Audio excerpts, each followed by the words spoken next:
Supreme court में article 63 से मुतालिक तशरीह आदाब का ख्याल ना रखने पर चीफ जस्टिस काजी फाइज ईसा ने पीटीआई वकील बैरिस्टर अली जफर पर बरहमी का इजहार किया।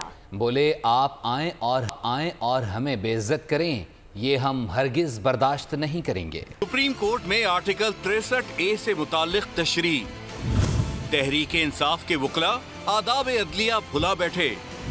मुस्तफीन काज़मी ने लार्जर बेंच को गैर आईनी करार दे दिया।